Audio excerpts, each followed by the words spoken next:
So the first thing which we are going to talk about today is called as placenta. As we all know कि हम लोगों ने placenta के ऊपर थोड़ा सा डिस्कशन किया था कि placenta एक ऐसा ऑर्गन है जो फ्लैटेंड रहता है, चपटा रहता है, जो डिस्कॉइडल रहता है, डिस्क शेप का होता है, ठीक है, और यूटरस ऑफ द मदर के अंदर होगा। मतलब मदर के पास में यूटरस रहता है, प्रेग्नेंट वुमेन के अंदर जो यूटरस रहता है उसके यूटरस के अंदर तुमको एक फ्लैटेंड डिस्कॉइडल ऑर्गन मिलने वाला है, जिसको हम लोग क्या बोलते हैं, प्लासेंटा बोलते हैं, ठीक है। सो ये प्लासेंटा बेसिकली है क्या? So guys please try and understand कि ये एकमेव ऐसा ऑर्गन है, ये एकमेव ऐसा ऑर्गन है जो दो अलग अलग टिश्यूज से बना हुआ है from two different individuals. Now मैंने कहा टू अलग अलग इंडिविजुअल्स के टू डिफरेंट टिश्यूज से तुम्हारा प्लासेंटा बना हुआ है। ये चीज पहले समझो, ये चीज को पहले अंडरस्टैंड करो। मैंने अभी तक तुम लोगों को कभी ऐसा ऑर्गन नहीं सिखाया जिसके अंदर दो टिश्यूज से वो ऑर्गन बना हो। ऐसा कभी मैंने ऑर्गन सिखाया है? Have I taught you any organ which is made up of two different tissues? I never said that. I never said that. अभी मैं क्या तुम लोग को बोल रहा हूं कि ये ऑर्गन जो है ये दो अलग अलग टिश्यू से तो बना ही है, बट साथ ही साथ में ये दो अलग अलग इंडिविजुअल्स के टिश्यू से बना हुआ है। मतलब इसका मतलब क्या हो गया कि ये तुम्हारे माँ के टिश्यू से भी बना है, मदर के टिश्यू से भी बना है, प्रेग्नेंट वुमेन के टिश्यू से भी बना हुआ है, और जो बेबी उसके अंदर डेवलप हो रहा है उसके टिश्यू से भी बना हुआ है, उसके फीटस के टिश्यू से भी बना हुआ है। इसीलिए this is a very exceptional kind of organ, ठीक है। ये एक्सेप्शनल केस है बायोलॉजी में जिसमें दो अलग अलग टिश्यूज से, दो अलग अलग इंडिविजुअल्स के दो अलग अलग टिश्यूज से ये ऑर्गन बना हुआ है। Is that clear everyone? Done? Understood? कि दो अलग अलग मम्मी के टिश्यू से भी बना हुआ है और बच्चे के टिश्यू से भी बना हुआ है। ये दोनों टिश्यूज जब साथ में आते हैं तब एक ऑर्गन बनता है, उसका नाम है प्लासेंटा। अंडरस्टैंडिंग?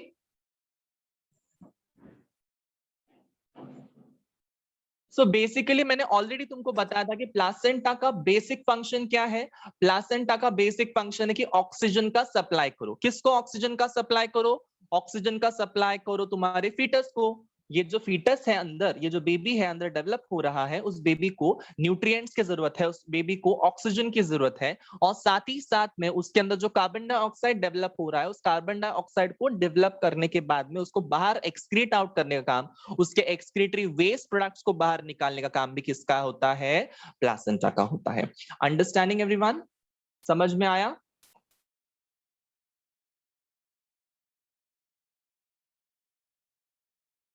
ठीक है। सो प्लासेंटा का मेन काम क्या है? प्लासेंटा का मेन काम है कि न्यूट्रिएंट्स को सप्लाई करो बेबी को। प्लासेंटा का मेन काम है कि वो तुम्हारा न्यूट्रिएंट्स के साथ साथ तुम्हारे इस भी ऑक्सीजन को भी वो सप्लाई करेगा। साथ ही साथ में कार्बन डाइऑक्साइड जो बन रहा है बेबी के अंदर, वो बेबी का कार्बन डाइऑक्साइड भी बाहर निकालने का काम कर सकता है। और साथ ही साथ में एक्सक्रीटरी प्रोडक्ट जो रहेंगे उस बेबी के, नाइट्रोजनस मेटाबॉलिक वेस्ट प्रोडक्ट्स जो रहेंगे, उस nitrogenous metabolic excretory waste products को भी बाहर निकालने का काम कौन करता है? प्लासेंटा। ना, ये जो प्लासेंटा है ये टेम्पररी स्ट्रक्चर है। It is a temporary structure. ये टेम्पररी स्ट्रक्चर जो है ये कनेक्शन की तरह काम करता है माँ और बच्चे के बीच में। ये एक टेम्पररी स्ट्रक्चर है जो माँ और बच्चे के बीच में क्या करता है? कनेक्शन की तरह काम करता है। अब ये अटैच कहां पे रहता है? ये यूटरस के अंदर के वॉल की तरफ अटैच रहता है। मतलब एग्जैक्टली कहां पे? एंडोमेट्रियम। अंडरस्टूड? कि ये यूटरस के किसके कौन से पार्ट पे अटैच रहता है? Attach to the wall of the uterus, inside the wall of the uterus, और ये तुम्हारे एंडोमेट्रियम के जहां पे अटैच रहता है। अंडरस्टूड? जो अंदर का लेयर है एंडोमेट्रियम का, उधर के साइड पे ये अटैच रहेगा बेसिकली। सो ये प्लासेंटा जो है ये एक्सट्रैक्ट करता है मम्मी के अंदर का न्यूट्रिएंट्स को और बच्चे को देते रहता है। मम्मी के अंदर का ऑक्सीजन को एक्सट्रैक्ट करता है और बच्चे को देते रहता है। सो जो भी तुम्हारा वेस्ट प्रोडक्ट बनते रहेगा तुम्हारे बच्चे के अंदर, या कार्बन डाइऑक्साइड जो रहेगा, वो वेस्ट प्रोडक्ट और कार्बन डाइऑक्साइड को बाहर रिमूव करने का काम भी कौन करता है? प्लासेंटा करता है ना। प्लासेंटा जो है, प्लासेंटा जो है वो बेबी के साथ में अटैच रहता है with the help of a cord और अ ट्यूब लाइक स्ट्रक्चर। इस कॉर्ड को हम लोग बोलते हैं अम्बिलिकल कॉर्ड। क्या है? Umbilical cord. क्या है? Umbilical cord. सो ये जो अम्बिलिकल कॉर्ड है वो तुम्हारे मदर के साथ में प्लासेंटा के जरिए अटैच रहेगी और बेबी के यहाँ पे नेवल के यहाँ पे अटैचमेंट रहेगा उसका। नेवल मतलब क्या है? जो नाभि रहती है, हिंदी में उसको नाभि बोलते हैं। पेट के ऊपर एक छोटा सा होल है, वो छोटा सा ओपनिंग टाइप स्ट्रक्चर है, उसको हम लोग क्या बोलते हैं? नेवल या फिर नाभि, NAVAL, नेवल या फिर नाभि। सो ये जो नाभि है, हिंदी में उसको नाभि बोलते हैं, तो नाभि को अटैच करके क्या रहेगा? उधर रहेगा तुम्हारा umbilical cord. Umbilical cord extend होगा उस नेवल में से और कहां पे जाके अटैच हो जाएगा? Towards the placenta. Understood everyone? Umbilical cord का स्पेलिंग में जरा ध्यान से देखो, क्या अम्बिलिकल कॉर्ड का स्पेलिंग है? UMBILICAL। Please write it down. Umbilical cord का स्पेलिंग करेक्टली लिखना है। तुम्हारे वॉल ऑफ द यूटरस के लेकर तुम्हारे बेबी के अम्बिलिकल कॉर्ड अटैच रहती है। उसके बाद में हम लोग आगे बढ़ते हैं कि only organ form from two different tissues from two different individuals. दो अलग अलग इंडिविजुअल्स के अलग अलग टिश्यूज से वो बना हुआ है ना। इसमें दो अलग अलग पार्ट कौन से हैं? एक मदर वाला पार्ट जिसको मैटरनल प्लासेंटा बोलते हैं, और जो बच्चे के साइड में उसको हम लोग फीटल प्लासेंटा बोलते हैं। आई रिपीट, इसमें दो प्रकार के टिश्यूज रहेंगे। एक मदर के साइड का, मदर के साइड के टिश्यू को हम लोग, मदर के साइड के प्लासेंटा को हम लोग मैटरनल प्लासेंटा बोलेंगे, और बच्चे के साइड के प्लासेंटा को हम लोग फीटल प्लासेंटा बोलेंगे। अब फीटल प्लासेंटा जो रहेगा उसके अंदर तुम लोग यहाँ पे देख सकते हो कैसे अंदर की तरफ फिंगर लाइक प्रोजेक्शंस अंदर की तरफ डिवाइड हो गए। यस और no? Yes or no? Can you all see the finger-like projections over here? ये फिंगर-like projections को हम लोग क्या बोलते हैं? Chorionic villi. क्या बोल रहे हैं? Chorionic villi. When I say chorionic villi, chorionic villi का मतलब क्या होता है? फिंगर-like projections entering inside the walls of the uterus. समझ में आया? प्लासेंटा के अंदर जो बरी हो रहा है फिंगर लाइक प्रोजेक्शन, उसको हम लोग क्या बोलते हैं? Chorionic villi. और ये कोरियोनिक विलाई क्या बनाने वाला है? Fetal placenta. Why are you guys so low today? Yes और no? Everyone please reply in the chat box. जागो ग्राहक जागो, सोना नहीं है। यस, चलिए। सो फीटल प्लासेंटा जो है, फीटल प्लासेंटा किससे बना हुआ है? कोरियोनिक विलाई से बना हुआ है। कोरियोनिक विलाई का मतलब क्या? ये फिंगर लाइक प्रोजेक्शन जो तुम्हारे प्लासेंटा के अंदर धसा हुआ है, प्लासेंटा के अंदर घुस रहा है, उसको हम लोग कोरियोनिक विलाई बोलते हैं। और जो मैटरनल प्लासेंटा होता है my dear students, there it is highly vascular. Can you all see a blood vessels, network of blood vessels over here? Can you all see red and green colour के blood vessels over here? Yes. So it is highly richly supplied with blood vessel, इसलिए वहां पे लिखा हुआ vascular।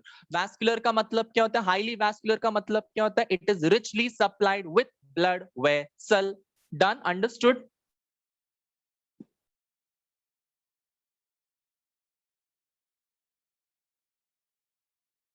understood everyone? each one of you just reply to me in the chat box। आज बहुत ही लो है सब लोग के सब लोग, पता नहीं क्या हो गया।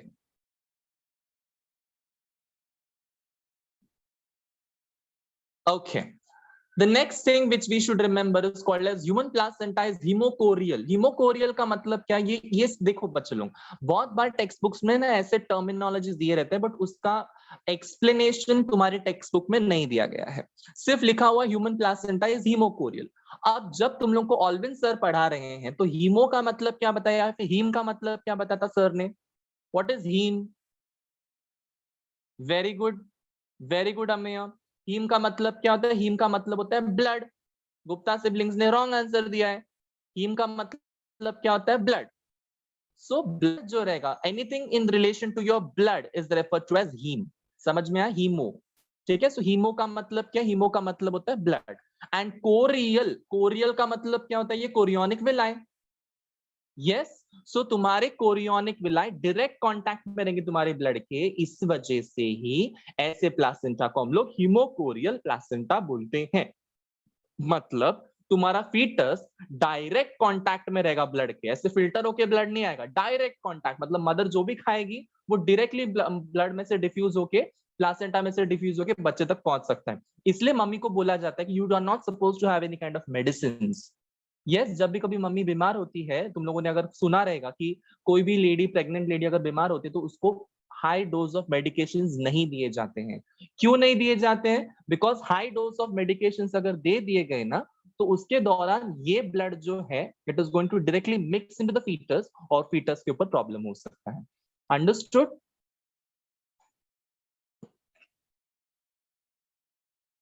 ठीक है। There is one more thing, मतलब मेडिसिन बेसिकली नहीं खाने चाहिए, और जो भी हम लोग खा रहे हैं वो हेल्दी खाना चाहिए। मतलब पिज्जा, बर्गर, पास्ता, ये सारे जो फास्ट फूड्स जो रहते हैं वो फास्ट फूड को नहीं खाना चाहिए, because it is going to affect, it is going to affect your baby a lot. Whatever you eat, whatever things you have it, उसका बहुत ज्यादा इफेक्ट होता है। इवन अगर आप लोगों के घर में बहुत ज्यादा उस टाइम पे प्रेशर रहेगा कि अरे तूने ये काम क्यों नहीं किया, बहुत सारा झगड़ा होंगे, बहुत सारे डिस्प्यूट्स होंगे, बहुत सारे कॉरल्स होंगे, तो भी उस बच्चे के ऊपर परिणाम हो सकता है। उस बच्चे के ऊपर कैसे परिणाम हो सकता है? बिकॉज वी ऑल नो कि हमारे हॉर्मोन्स जो रहते हैं वो हॉर्मोन्स की वजह से हम लोग वैसे वैसे रिएक्ट करते रहते हैं। तो अगर हमारे अंदर हैप्पी हॉर्मोन्स की जगह सैड हॉर्मोन्स रिलीज किए, ऐसे ऐसे कंडीशंस में अगर मम्मी के आजू बाजू में बहुत सैड वातावरण है और वो सैड हॉर्मोन्स अगर रिलीज होते जाएंगे, तो वो सैड हॉर्मोन्स का परिणाम भी तुम्हारे फीटस के ऊपर होते रहता है। अंडरस्टूड? इसीलिए the pregnant lady has to be kept very happy, because उसके वजह से बेबी का जो डेवलपमेंट है, उसके वजह से जो वूम में जो डेवलपमेंट हो रहा है बेबी का, वो एकदम परफेक्टली फाइन हो सके। ठीक है। उसको हेल्दी फूड स्टफ, उसकी हेल्दी लाइफस्टाइल, उसका जो भी रूटीन है वो without without any reason we should follow, सब कुछ अच्छे से प्रॉपरली टाइमली होना चाहिए, तभी उस बेबी का डेवलपमेंट बहुत ही बढ़िया, बहुत ही अच्छा हो सकता है। और आजू बाजू का एनवायरनमेंट जो है वो बहुत ही खुश मिजाज होना चाहिए, अच्छा होना चाहिए, हैप्पी होना चाहिए, so that baby grows very nicely. ठीक है। सिंस जो भी मम्मी करेगी, जो भी मम्मी के पास में होने वाला है, वो सारा का सारा इंफॉर्मेशन जो है वो ब्लड के थ्रू, हीमोकोरियल प्लासेंटा के थ्रू तुम्हारे फीटस के पास में, बेबी के पास में डायरेक्ट जा रहा है without any filter. Will you repeat that second point? Which point बेटा? यस अम्य, विच पॉइंट? टेम्पररी वाला। ओके, टेम्पररी वाला पॉइंट रिपीट कर रहा हूं मैं। सेकंड पॉइंट जो यहाँ पे दिया हुआ है कि जो प्लासेंटा रहता है students, placenta is a very temporary structure and it is going to form the connection between foetus and the maternal circulation. मतलब फीटस का भी एक सर्कुलेशन है, बच्चे के अंदर भी सर्कुलेशन होते रहता है, और मम्मी के अंदर भी एक सर्कुलेशन होते रहता है। सो मम्मी और बच्चे के बीच के जो सर्कुलेशन है, उसके बीच का कनेक्शन कौन बनेगा? उसके बीच का कनेक्शन बनने वाला है प्लासेंटा। Done? Understood everyone?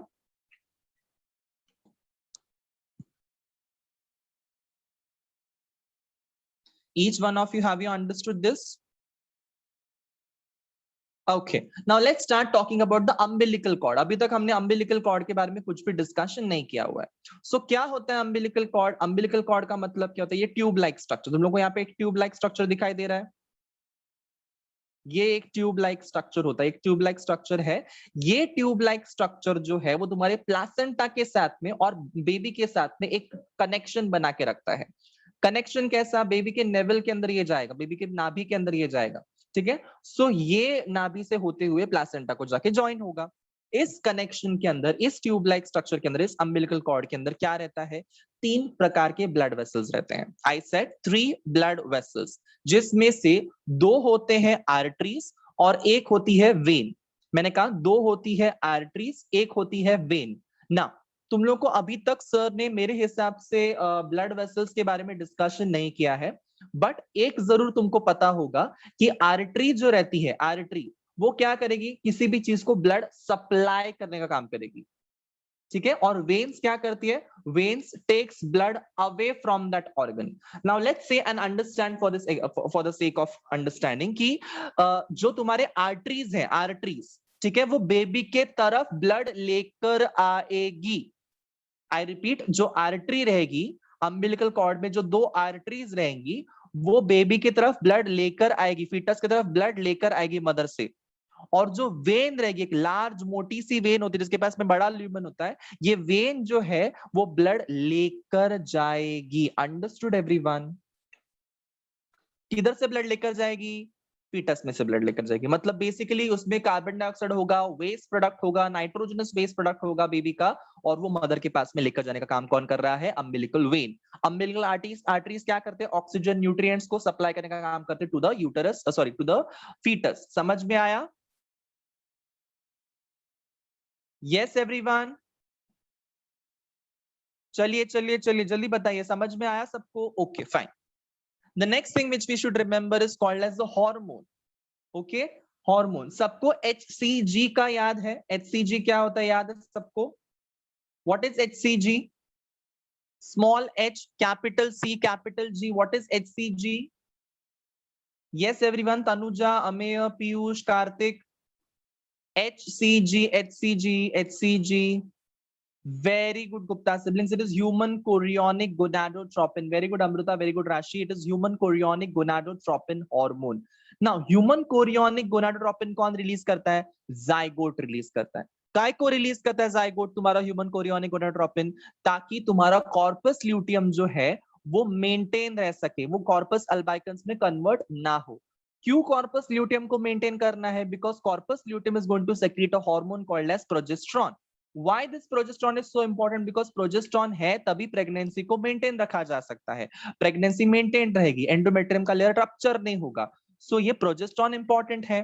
तो प्रोजेस्टेरॉन कौन निकाल रहा है? कॉर्पस ल्यूटियम निकाल रहा है। किस वजह से निकाल रहा है कॉर्पस ल्यूटियम की वजह से? Because corpus luteum is not getting converted to corpus albicans. क्यों नहीं कन्वर्ट हो रहा है? किसके प्रेजेंस में कन्वर्ट नहीं हो रहा है? HCG के प्रेजेंस में। अब जैसे ही बेबी या फिर पूरी प्रेगनेंसी जो है वो थर्ड ट्राइमेस्टर पे चली जाती है, सॉरी थर्ड ट्राइमेस्टर नहीं, फर्स्ट ट्राइमेस्टर के एंड पे चली जाती है, ठीक है, थर्ड मंथ पे चली जाती है, third month. First 3 months is called as first trimester, second 3 months is called as second trimester, last 3 months are called as the third trimester.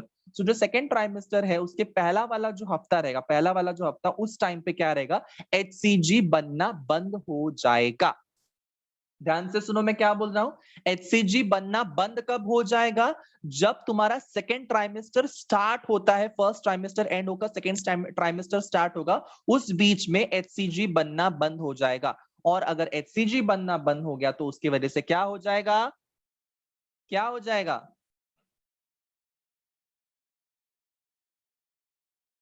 What will happen because of HCG? If HCG stops secreted from the zygote, or let's say for example embryo, yes, progesterone level will decrease, but फिर भी progesterone कम नहीं होता है। क्यों पता है? Because placenta is going to form the progesterone. समझा? सबको समझा? यो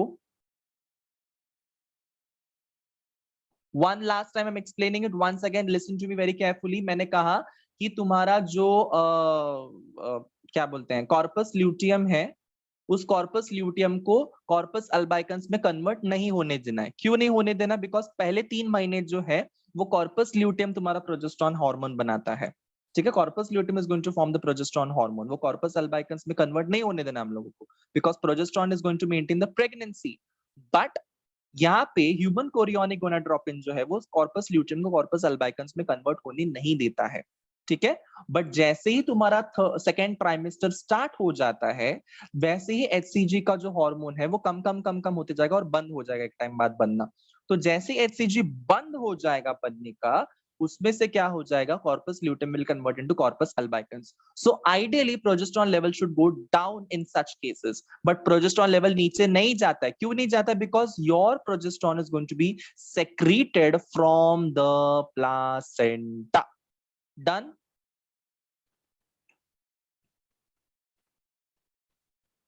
ठीक है, placenta is going to secrete this hormone called as progesterone.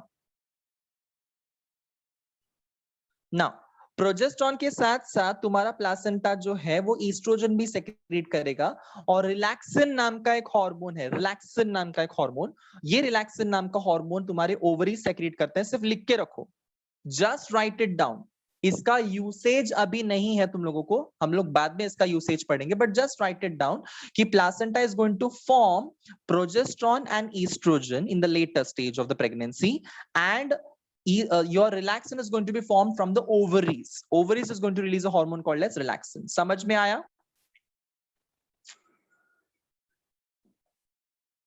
Everyone, चलिए। Okay, now let's try and understand the beautiful slide of the next topic, that is parturition.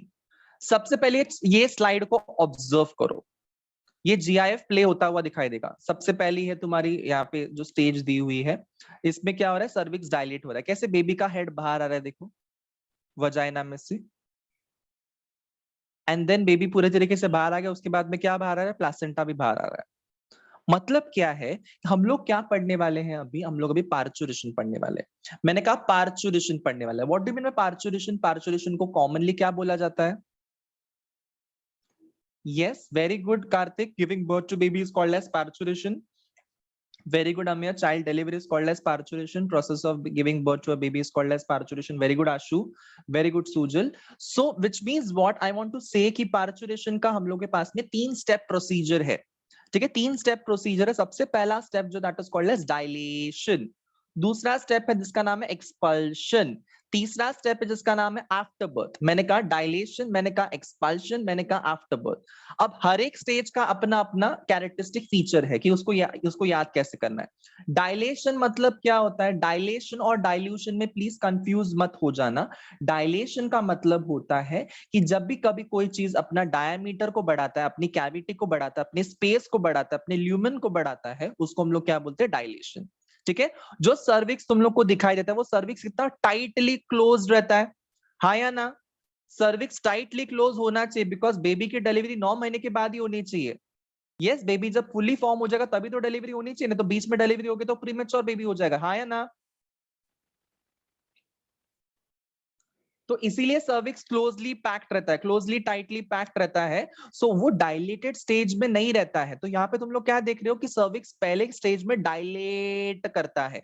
Dilate करता है का मतलब क्या है कि वो सर्विक्स अपने आप को एक्सपांड करता है। एक्सपांड करने की वजह से क्या होगा, बेबी नीचे वजाइनल पैसेज में आता है। देखो यहाँ पे वजाइनल पैसेज में आ गया बेबी। जैसे ही वजाइनल पैसेज में बेबी आ गया, उसका हेड जो है वजाइना के बाहर, वजाइनल ओरिफिस के बाहर आ जाता है, और उसको हम लोग क्राउनिंग बोलते हैं।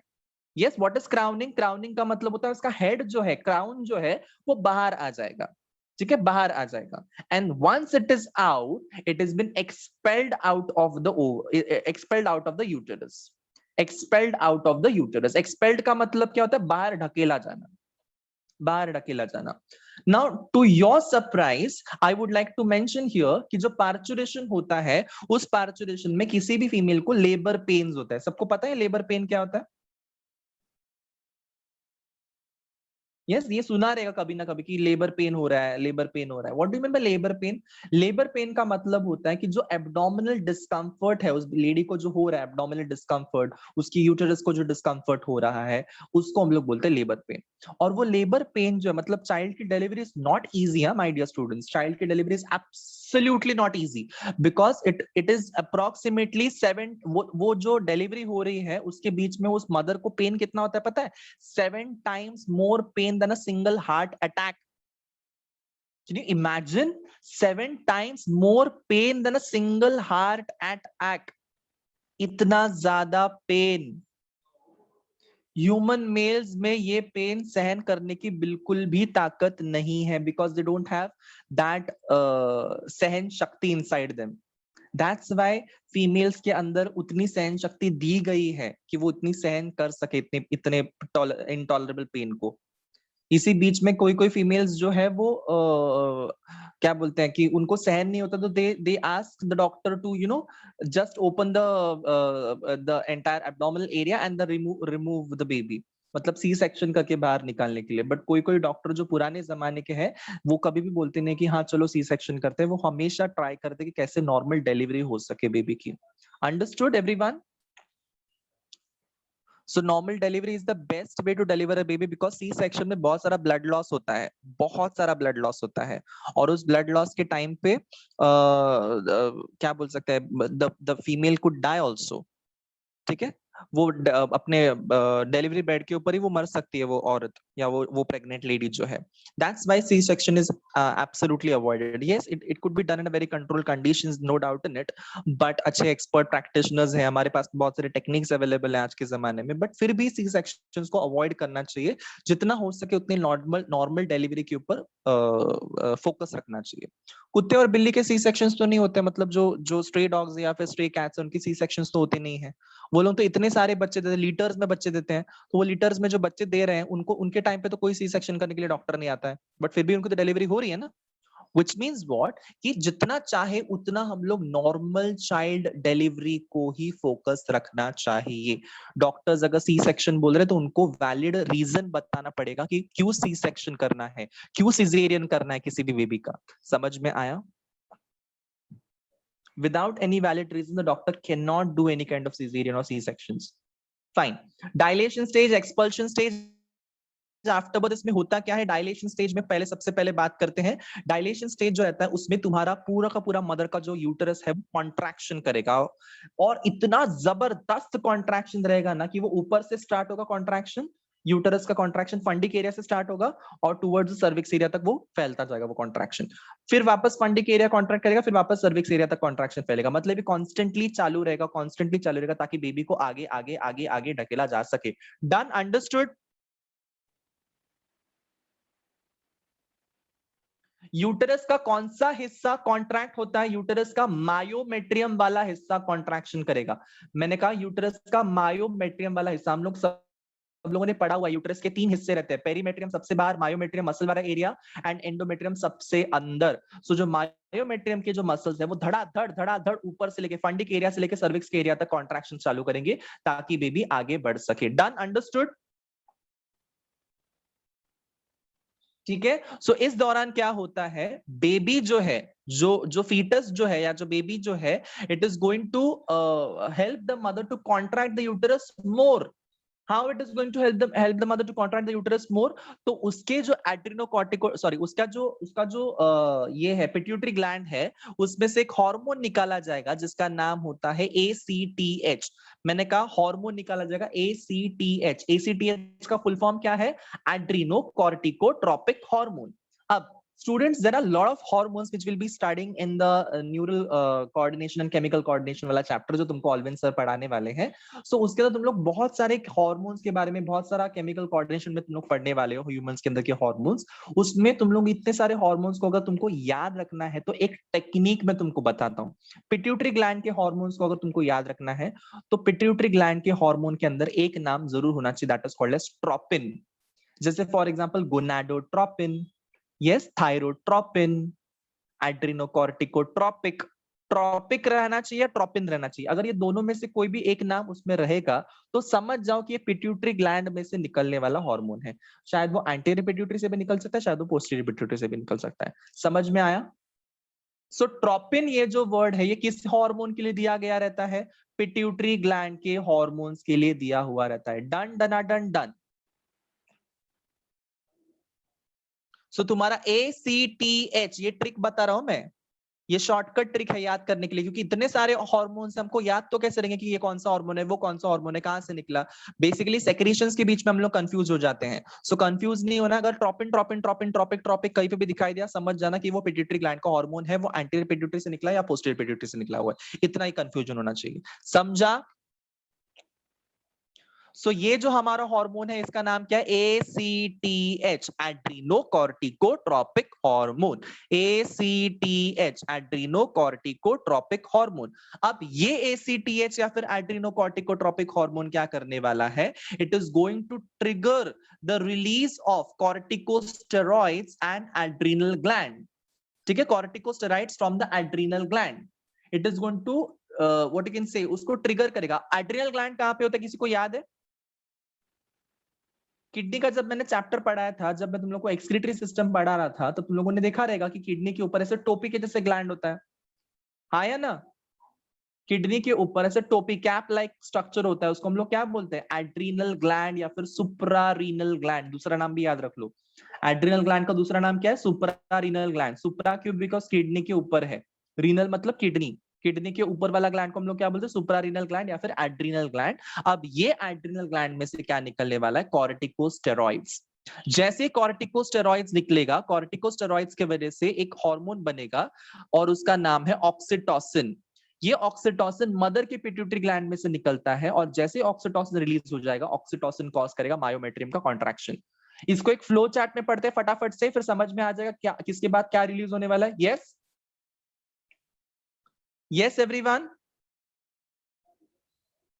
चलिए सबसे पहले मैंने क्या बोला, ACTH.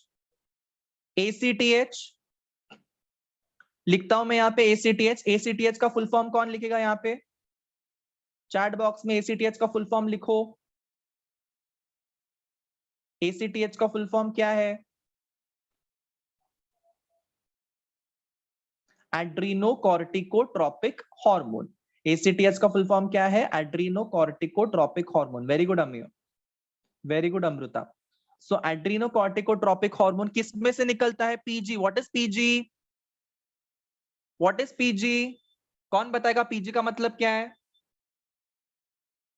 Very good Vaishnavi, it is pituitary gland. So PG में से, दैट इज पिट्यूटरी ग्लैंड में से कौन निकला, एसीटीएच। एसीटीएच क्या है, adrenocorticotropic hormone. Now once this adrenocorticotropic hormone is release, it is going to be what you can say trigger your adrenal gland. It is going to trigger the adrenal gland to release a hormone called as corticosteroids. ठीक है, adrenal gland वाला जो gland है, adrenal gland, I am writing here adrenal gland. Adrenal gland का जो gland है उसमें से क्या रिलीज कर दिया जाएगा, कॉर्टिकोस्टेरॉइड्स। किस वजह से रिलीज कर दिया जाएगा, बिकॉज कौन आया वहां पे, ACTH, that is adrenocorticotropic hormone. Understood everyone, understood. Pituitary gland में से एड्रेनोकॉर्टिकोट्रोपिक हार्मोन निकला। एड्रेनोकॉर्टिकोट्रोपिक हार्मोन जाता है एड्रिनल ग्लैंड के पास में। एड्रिनल ग्लैंड के पास में जाने के बाद में उसमें से कॉर्टिकोस्टेरॉइड्स रिलीज होते हैं।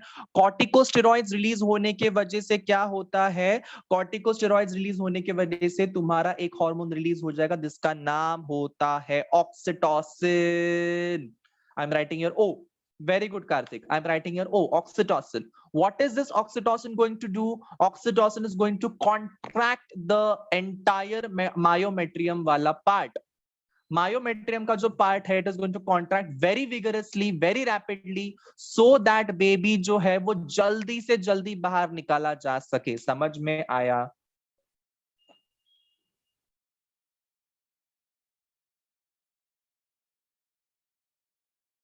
Understood everyone. चलिए one last time I am explaining once again कि क्या हो रहा है, कि बेबी क्या करता है, बेबी ट्रिगर करता है कि मदर के पिट्यूटरी ग्लैंड में से एसीटीएच हार्मोन निकले। Once this ACTH hormone is release, adrenocorticotropic hormone is release. ये एड्रेनोकॉर्टिकोट्रोपिक हार्मोन जो है वो तुम्हारे कहां पे जाता है, एड्रीनल ग्लैंड के पास में जाता है, बिकॉज उसका नाम ही है ना एड्रेनोकॉर्टिकोट्रोपिक हार्मोन। एड्रीनो कहां पे जाएगा, एड्रीनल ग्लैंड के पास में। एड्रीनल ग्लैंड कहां पे, किडनी के ऊपर, टकले के ऊपर, उसके पास में टोपीटेसाई ग्लैंड जिसका नाम है एड्रिनल ग्लैंड। दोनों किडनीज के ऊपर है, लेफ्ट और राइट दोनों किडनीज के ऊपर है एड्रिनल ग्लैंड। ये एड्रिनल ग्लैंड जो रहेगा वो कौन से हार्मोन को रिलीज करेगा, कॉर्टिकोस्टेरॉइड नाम के हार्मोन को रिलीज करेगा। What is this corticosteroid going to do, corticosteroid is going to release a hormone called as oxytocin. Oxytocin आता कहां से है, पिट्यूटरी ग्लैंड में से आता है। Once this pituitary gland of the mother में से ऑक्सीटोसिन रिलीज हो गया, पूरा का पूरा मायोमेट्रियम का जो लेयर है वो धड़ाधड़ जोरदार कॉन्ट्रैक्ट करेगा। समझ में आया, ड्रॉप अ हार्ट।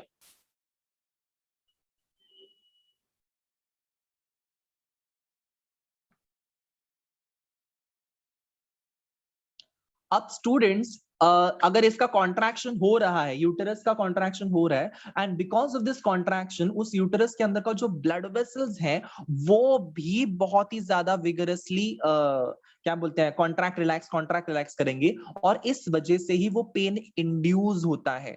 वो पेन क्यों होता है, जस्ट बिकॉज वो ब्लड वेसल्स एकदम दब रहे हैं ना मसल्स के अंदर, बीच में वो ब्लड वेसल्स दब रहे हैं, वो दबने के वजह से, वो कॉन्ट्रैक्शंस के वजह से तुम लोगों का क्या होता है, पेन इंड्यूस होता है। और पेन समझ में आता है लेडी को, या फिर पेन एक्सपीरियंस होता है उस प्रेग्नेंट लेडी को, बिकॉज वो पेन जो है वो अनबेरेबल होता है और वो ब्लड वेसल्स के बोलते दबने के वजह से हो रहा है। Next we move on to the dilation stage. Dilation stage में क्या होता है, जनरली सर्विक्स जो है वो एक्सपांड होता है। ठीक है, सर्विक्स क्या होता है, एक्सपांड। एक्सपांड का मतलब क्या है? एक्सपांड का मतलब होता है, तुम लोग देख सकते हो यहाँ पे कैसे सर्विक्स खुल गया है, ओपन अप हो गया है, जिसके वजह से बेबी किधर डिसेंड डाउन हो रहा है? वो डिसेंड डाउन हो रहा है इनटू द वजाइनल पैसेज। समझ में आया? जैसे ही वो वजाइनल पैसेज में डिसेंड डाउन होने की कोशिश करता है, उसका जो अम्बिलिकल कॉर्ड आजू बाजू का जो तुम्हारा सैक है, sac like structure called as amnion, amnion जो रहता है वो एमनियोटिक कैविटी जो ब्रेक हो जाएगी। तुम लोगों ने देखा था ना कि एमनियन में कवर्ड है बेबी, एमनियन में कवर्ड होता है बेबी। यस, सो ये जो एमनियन है it is going to break open when, जब वो तुम्हारा डायलेशन स्टेज में पहुंच जाएगा। समझ में आया?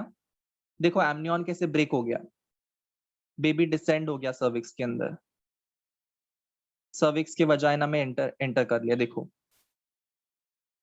और एक बार वो एंटर कर लिया, उसका क्राउनिंग दिखाई दे दिया, उसका हेड आ गया, और उसके बाद में हम लोगों ने क्या किया, उस बेबी को निकाल दिया ना। अंडरस्टैंड वंस अगेन मैं क्या बोल रहा हूं कि डायलेशन स्टेज जो रहता है, डायलेशन स्टेज में होने क्या वाला है, यूट्राइन कॉन्ट्रैक्शंस जो है वो ऊपर से लेके नीचे तक बिगिन हो जाएंगे।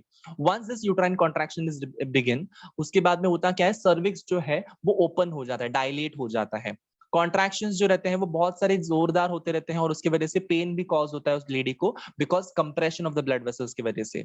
ऑक्सीटोसिन की वजह से यूट्राइन कॉन्ट्रैक्शंस और भी ज्यादा फास्ट हो जाएंगे, स्टिमुलेटरी रिफ्लेक्स मिलेगा उसको, और भी ज्यादा फास्ट हो जाएंगे, और उसके वजह से बेबी जो है वो डिसेंड हो जाएगा। डिसेंड का मतलब क्या होता है? नीचे सरक जाएगा। किसमें सरकेगा? वो सर्विक्स के थ्रू वजाइना के अंदर सरक जाएगा। समझ में आया?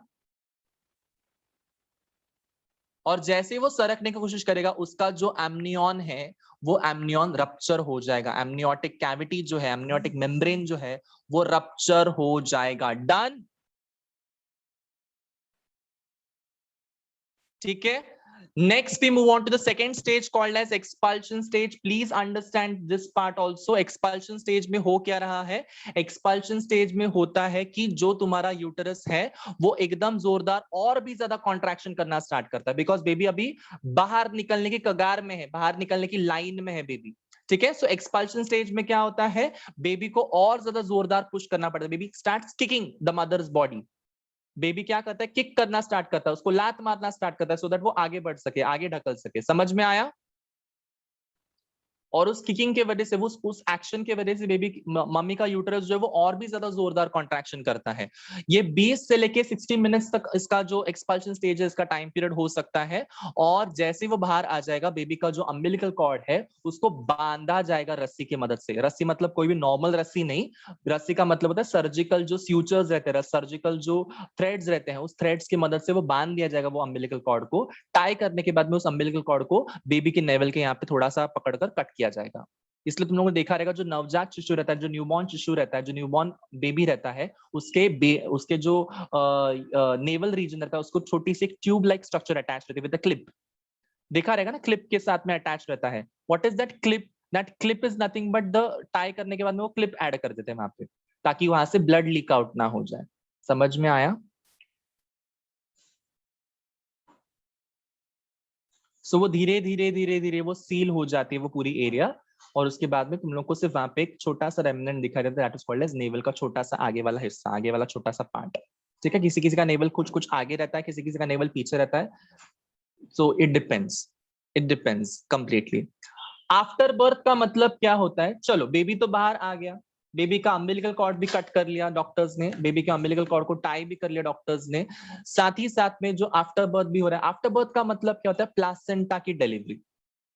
मतलब हमेशा कोई भी प्रेग्नेंट लेडी अगर नॉर्मल डिलीवरी कर रही है, तो वो नॉर्मल डिलीवरी में दो प्रकार की डिलीवरी होती है। One is called as child delivery, the other one is called as placental delivery. Placenta जो है वो अम्बिलिकल कॉर्ड के साथ में खींचा खींचा बाहर चला आता है। ठीक है, प्लासेंटा जो अम्बिलिकल कॉर्ड के साथ में खींचा खींचा बाहर चला आता है, और कुछ टाइम के बाद में प्लासेंटा भी बाहर निकलता है, 45 या 10 मिनट्स के बाद में बाहर निकल जाता है। सो इसको हम लोग क्या बोलते हैं? After birth. आफ्टर बर्थ का मतलब क्या? प्लासेंटा बाहर निकलना मतलब आफ्टर बर्थ। अंडरस्टूड? उसी पैसेज में, जिस जिस पैसेज से बेबी बाहर निकला है, उसी पैसेज से कुछ टाइम के बाद में 10 मिनट या 45 मिनट के बाद में क्या निकलेगा तुम्हारा? 10 या 45 मिनट के बीच में तुम लोगों का क्या निकलेगा? प्लासेंटा निकलेगा। Done? Drop heart. Dilation, expulsion stage and after birth समझा है सबको?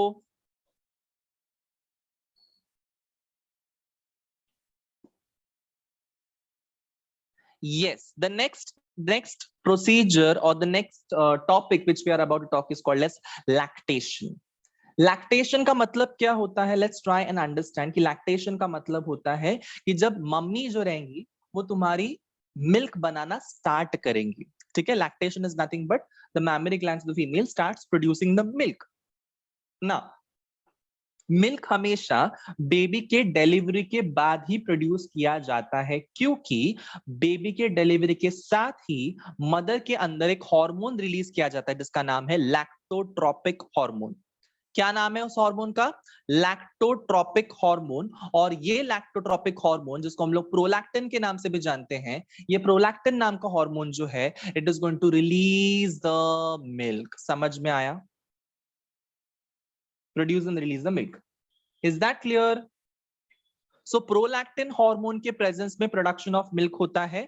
ये प्रोलैक्टिन हार्मोन जो है बेसिकली ये फर्स्ट मिल्क बनाएगा, फर्स्ट मिल्क जो है वो बनाएगा, और बनाने के बाद में क्या करेगा?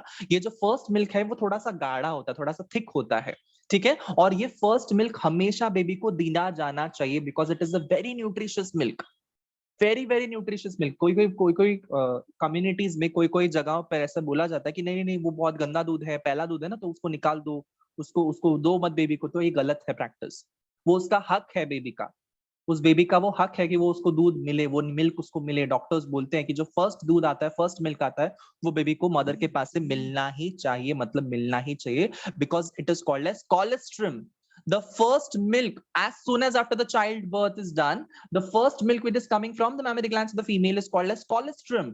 And this colostrum is very very important because colostrum के अंदर एक येलो, मतलब colostrum is made up of a yellow fluid, it is a sticky fluid, और वो mammary glands में से निकलता है child birth के बाद में, and it is rich with proteins, lactose and many other antibodies. Mother के जो एंटीबॉडीज रहते हैं वो उसके अंदर रहेंगे, स्पेशली कौन सी वाली एंटीबॉडी? IgA, आई कैपिटल जी स्मॉल ए कैपिटल, ये वाली जो एंटीबॉडी है, ये वाली एंटीबॉडी तुम्हारे कोलेस्ट्रम में रहेगी। तुम लोग अब जब ह्यूमन हेल्थ एंड डिसीज पढ़ोगे तब तुम लोग जानोगे कि बहुत सारे प्रकार के एंटीबॉडीज होते हैं, IgG, IgA, IgM, IgE, IgD। तो ये 5 प्रकार के एंटीबॉडीज में से कौन सी वाली एंटीबॉडी मदर के अंदर से तुमको चाइल्ड को डायरेक्टली मिलने वाली है? IgA। Done, understood? IgA is the antibody which is found in the colostrum. Colostrum का मतलब होता है the first milk coming out of the mammary glands of the female, और ये जब child को मिलता है तब वो antibody mother में से receive की जाती है, IgA वाली। Done?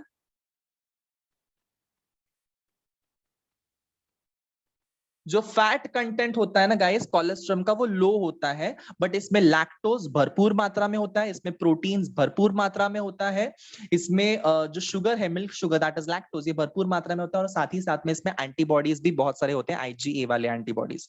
सो इतना ज्यादा रिच न्यूट्रिशियस मिल्क जो है वो बेबी को मिलना चाहिए, वो उसका अधिकार है, बिकॉज बेबी की immune system is very very weak.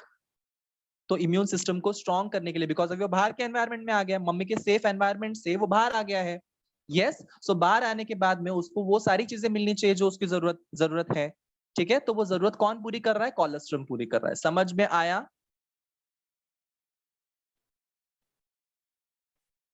सो जो भी प्रकार का इंफेक्शन है उसको मारने के लिए, उसको मार भगाने के लिए हमारे पास में क्या होता है? मदर के पास में कोलेस्ट्रम होता है, ताकि वो बेबी को मिले और baby is completely now safe in a safe environment. एक बार उसने वो पी लिया, ठीक है? चलिए, इसी के साथ में अभी हम लोग क्या करने वाले हैं, I just open the text book. सब लोग अपना अपना टेक्स्ट बुक भी खोलो। जिसने जिसने अपना अपना टेक्स्ट बुक खोला हुआ है, just type yo sir in the chat box.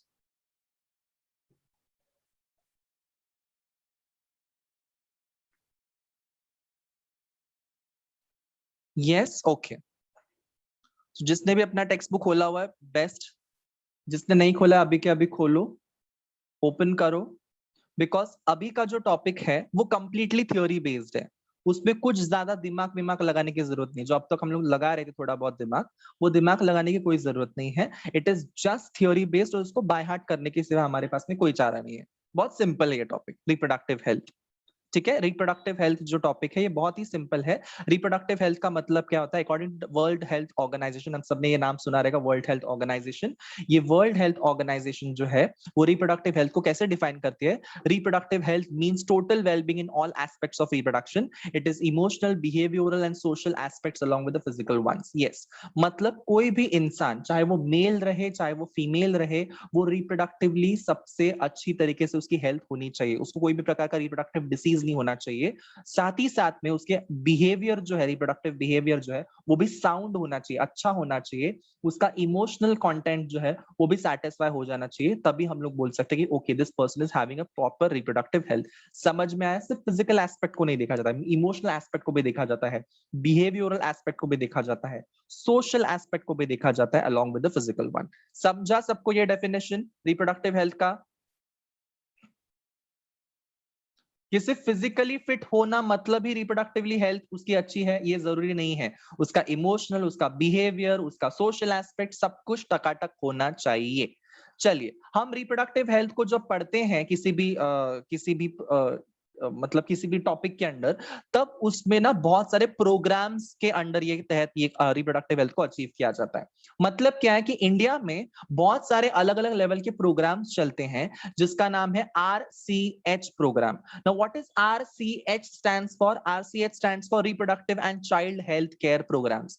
RCH stands for Reproductive and Child Health Care Programs. इसमें सिर्फ और सिर्फ मम्मी का और फादर का ही रिप्रोडक्टिव हेल्थ को चेक नहीं किया जाता है, तो साथ ही साथ में चाइल्ड की भी हेल्थ केयर को हम लोग इसमें डिस्कस करते हैं। समझ में आया कि बच्चा एकदम सुरक्षित होना चाहिए, बच्चा एकदम सेफ होना चाहिए, बच्चा एकदम उसको सारे के सारे न्यूट्रिएंट्स मिलने चाहिए, वो एकदम हेल्दी होना चाहिए, मदर भी उसके साथ में हेल्दी रहनी चाहिए। ऐसा नहीं कि मदर को कोई न्यूट्रिएंट्स दे नहीं रहे, कोई भी न्यूट्रिशन नहीं मिल रहा है। ठीक है, कोई कोई फैमिलीज में ऐसा हो जाता है कि बहुत ज्यादा रिफ्ट के वजह से या फिर बहुत सारे प्रॉब्लम्स के वजह से मम्मी की हेल्थ के ऊपर ज्यादा ध्यान नहीं दिया था, और फिर उसके बीच में ऐसा क्या हो जाता है कि mummy the mother dies and the baby lives. So इससे क्या हो जाएगा कि बेबी को सिर्फ देखभाल नहीं चाहिए उस टाइम पे मम्मी को भी देखभाल की जरूरत है, उस प्रेग्नेंट लेडी को भी देखभाल की जरूरत है, बिकॉज उसने बहुत बड़ा काम अचीव किया हुआ है। एक चाइल्ड को डिलीवर करना is a very very big task. So वो टास्क को अचीव करने के बाद में वो थक जाती है, उसके बॉडी के बहुत सारा ब्लड लॉस होने की वजह से वो थक जाती है, उसके अंदर का न्यूट्रिएंट्स जो रहेंगे वो कम हो जाते हैं, because she has already given so much of nutrients to the child. तो उसका न्यूट्रिएंट भी कम होता रहेगा। सो उसको न्यूट्रिशन पहुंचाने का काम, उसको हेल्दी रखने का काम किसका रहता है? हम लोगों का रहता है। समझ में आया? The people around them, the people around the mother should keep the mother very happy, very healthy, very nutritious along with the child. समझ में आया? सो ये सारे प्रोग्राम्स जो है वो तुम्हारे गवर्नमेंट के अंडर चलते जा रहे हैं। सो इसमें सिखाया जा इसका गोल क्या होता है? Basically create awareness. किस बारे में अवेयरनेस को क्रिएट करो? कि जो तुम्हारे हेल्थ रिलेटेड एस्पेक्ट्स है, रिप्रोडक्टिव हेल्थ रिलेटेड एस्पेक्ट्स है, उसके कारण हम लोगों को क्या करना है? जागरूक करना है लोगों को, उनको बताना है कि ये ऐसे होता है, वैसे होता है, तुम लोग ये जो कर रहे हो वो गलत है, तुम लोग ये जो कर रहे हो वो सही है। तो ये बताने का काम कौन करना चाहिए? RCH प्रोग्राम के अंडर होते रहता है। फिर जो तुम्हारी हेल्दी सोसाइटी है उसमें रिप्रोडक्टिवली हेल्दी सोसाइटी होनी चाहिए। हम लोगों को रिप्रोडक्टिव हेल्दी सोसाइटी को बिल्ड करना है। ऐसा नहीं कि सिर्फ मेरी रिप्रोडक्टिव हेल्थ जो है वो अच्छी है, बाकी सबके खराब हो गए, ऐसा नहीं है। हम लोग को सबको साथ में लेकर चलना है। फिर इसमें जो इनफर्टिलिटी रेट है, इनफर्टिलिटी रेट का जो इश्यू है, मतलब क्या होता है कि कभी कभार कोई कोई फीमेल जो है वो रिप्रोडक्शन नहीं कर पाती है, या कोई कोई मेल जो है वो इनकेपेबल हो जाते हैं, उनके स्पर्म्स जो है उनके अंदर ज्यादा नहीं बन रहे हैं, या मोटिलिटी नहीं है वो स्पर्म्स को, या फिर इन्फेंट मोर्टालिटी जो रहता है। इन्फेंट मोर्टालिटी का मतलब क्या होता है? मोर्टालिटी का मतलब होता है मर जाना। मोर्टालिटी का मतलब क्या होता है? मर जाना। इन्फेंट मोर्टालिटी का मतलब क्या होता है? कि जो बेबी है वो बॉर्न होते होते ही मर गया। क्यों मर गया? Just because he doesn't have a proper nutrition, इसलिए मर गया। मैटरनल मोर्टालिटी का मतलब क्या होता है? मैटरनल मोर्टालिटी का मतलब होता है कि बेबी को डिलीवर करते टाइम में मदर मर गई। क्यों मर गई? बिकॉज उसको प्रॉपर न्यूट्रिएंट, प्रॉपर चीजें उसको जो चाहिए थी, वो प्रॉपर सैनिटेशन फैसिलिटीज उसको नहीं मिले, तो इन्फेक्शन के कारण वो ऑफ हो गई। ठीक है, सो ये सारी चीजों को हमको क्या करना पड़ता है? सोचना पड़ता है, और ये हमारा गोल है RCH प्रोग्राम का। Understood everyone? Drop a heart.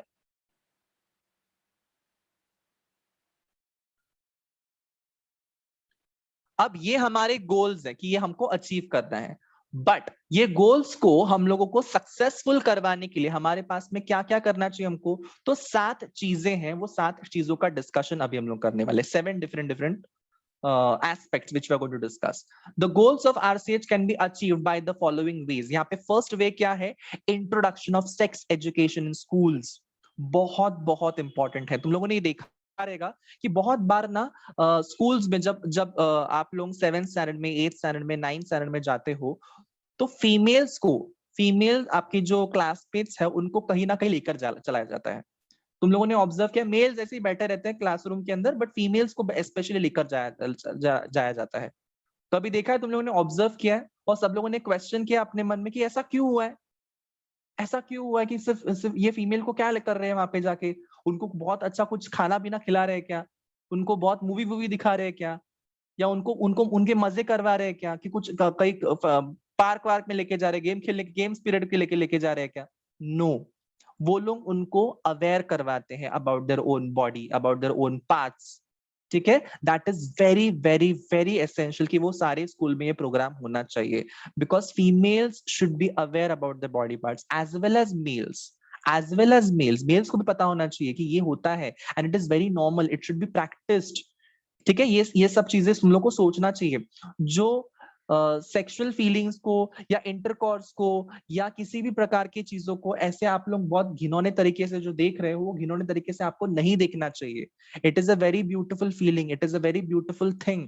तुम लोग इस रिप्रोडक्शन एक्टिविटी के जरिए एक छोटे से नवजात शिशु को जन्म दे सकते हो। इतना ब्यूटीफुल चीज को तुम लोग इतने नजरअंदाज कैसे कर सकते हो, या फिर उसको घिनौने तरीके से कैसे देख सकते हो?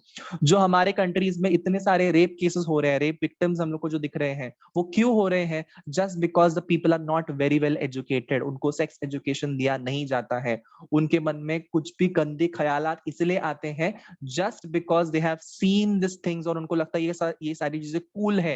It is uncool, it is not cool to rape a girl, to rape any female, to rape any male for that matter. आजकल मेल रेप केसेस भी बहुत ज्यादा बढ़ रहे हैं, बट वो मेल रेप केसेस रिपोर्ट नहीं होते हैं स्टूडेंट्स। यस, फीमेल के रेप केसेस कंपैरिजन में male rape cases are very high, but they are not get reported. और किस बेसिस पे हम लोग डिसाइड करेंगे कि हाँ मेल का रेप हुआ है? There is no such law जिसके जरिए हम लोग मेल के रेप केसेस विक्टिम्स को हम लोग न्याय दिला सकते हैं। ठीक है, आज के जमाने में ऐसा कोई लॉ बना नहीं है, बट इसके ऊपर भी काम चल रहा है गाइस, इसके ऊपर भी बहुत सारा काम चल रहा है। सो everybody, we should be very wise and we should be very vigilant। मैं मेरे सारे स्टूडेंट्स को ना एक चीज बहुत जरूरी बताते रहता हूं हमेशा, कि आप लोगों का एनवायरनमेंट को ना आप लोग जरा परखना सीख लो। चाहे मेरा मेल स्टूडेंट क्यों ना रहे, चाहे मेरे फीमेल स्टूडेंट्स क्यों ना रहे, आप लोग अपने एनवायरनमेंट को परखो। आपका सिक्स सेंस स्ट्रांग होता है, सारे फीमेल्स का सिक्स सेंस स्ट्रांग होता है। सो सिक्स सेंस को जरा सा थोड़ा सा अपने स्ट्रांग करो और परखना सीखो। किसी भी मतलब ये बचपन से एक्चुअल में सिखाना चाहिए। मतलब मैंने जो मेरे भाई बहन हैं जिनको अभी अभी बच्चे हुए, उनको भी मैंने एक सीख दी कि उनको मतलब उनके बच्चों को बताने के लिए कि कभी भी कोई भी छोटे बच्चे को कहीं पे भी अनअप्रोप्रिएट वे में टच नहीं करना चाहिए। ठीक है, specially on the private parts को इनअप्रोप्रिएटली कोई भी टच करता रहेगा, शाउट करने को बोलो उस बेबी को, उस बच्चे को शाउट करने को बोलो, और बोलो कि ये मुझे ऐसे ऐसे जगह पर छू रहा है। ठीक है, सो ये सारी चीजों को अवेयर करवाना, मतलब इससे हम लोग बहुत सारे रेप केसेस को बचा सकते हैं। बहुत सारे छोटे छोटे बच्चों पे रेप्स हो रहे हैं, सो ये क्यों हो रहे हैं? Because of the crude mentality, because of the cruel mentality, it is very very pathetic, very very heinous. Yes, hideous होते हैं सारे mentality. I I get very much shocked कि इतने छोटे छोटे बच्चों के ऊपर रेप केसेस हो रहे हैं, रेप विक्टिम्स आ रहे हैं। ठीक है, सो ये बहुत ही ज्यादा घिनौना है। सो ये सारी चीजों को रोकना बहुत ज्यादा जरूरी है, और ये हम लोग तभी रोक सकते हैं, तभी हम लोग इसको डिस्कस कर सकते हैं, जब तक इसका एजुकेशन सारे पूरे के पूरे वर्ल्ड में हर एक बच्चे के पास में ना पहुंच जाए। सारे बच्चों के पास में एजुकेशन होना चाहिए, because it is very important, very very important. जैसे हम लोग खाना खाते हैं, पानी पीते हैं, उठते हैं, बैठते हैं, हमारे घर में बैठते हैं, सोते हैं, इतना इंपॉर्टेंट है ना, उतना ही इंपॉर्टेंट ये भी सारी चीजें होनी चाहिए। तभी जाके ये सारी चीजें कम हो सकती है। मानते हो कि नहीं मानते हो?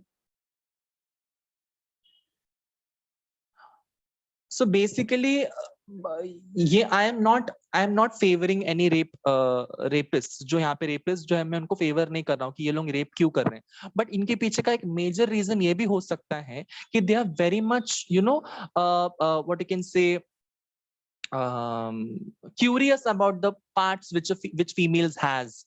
उनको बहुत क्यूरियोसिटी होती है उस चीज की कि अरे क्या होगा, कैसे होगा, हम लोग अगर ऐसे करेंगे तो मुझे मजा आएगा कि नहीं आएगा। ये सारे क्यूरियोसिटी के चक्कर में ना ये सारी चीजें होते हैं। I am not favouring them, I am telling you guys कि ये सब चीजें रॉन्ग है, ये गलत है। सो ये क्यूरियोसिटी को खत्म करने के रीजन हम लोग के पास में क्या है, उनको एजुकेट कर लो, उनको बता दो कि भाई साहब ये सारी चीजें हैं, तो अब इसको लेकर तुम क्या करोगे। तो क्यूरियोसिटी खत्म हो गई, रेप केसेस भी खत्म हो जाएंगे, हाँ या ना। सो ये जो क्यूरियोसिटी है, इस क्यूरियोसिटी को जितना हम कम कर सकते हैं वर्ल्ड में, उतना ज्यादा फीमेल्स के लिए और उतना ज्यादा मेल्स के लिए भी ये पूरी सोसाइटी जो है वो बहुत ही ज्यादा फ्रेंडली हो जाएगी, बहुत ही ज्यादा अच्छी हो जाएगी, बहुत ही ज्यादा सेफ हो जाएगी। So this is why this chapter has been introduced in your syllabus. ये चैप्टर को इंट्रोड्यूस करने का रीजन ही यही है कि ये सिर्फ तुमको अपने रिप्रोडक्टिव बॉडी पार्ट्स के बारे में नहीं बताता है, ये तुम लोगों को ये भी बताता है कि तुम्हारे पास में बहुत बड़ी रेस्पॉन्सिबिलिटी है ये सारे पार्ट्स को लेकर। इस पार्ट्स का मिसयूज नहीं करना है, इस पार्ट्स को यूज अच्छे से करो, बट जब जरूरत है तब करो। ये सारी चीजों के बारे में हमको पता होना चाहिए, और ये बचपन से ही पता होना चाहिए, मतलब 8th standard 9th standard 10th standard से ही ये तुम लोगों को एजुकेशन देना चाहिए। और ये सारे प्रोग्राम्स आरसीएच प्रोग्राम के अंडर यही सारी चीजों को अंडरटेक किया जाता है। समझ में आया सबको? Drop a heart in the chat box everyone.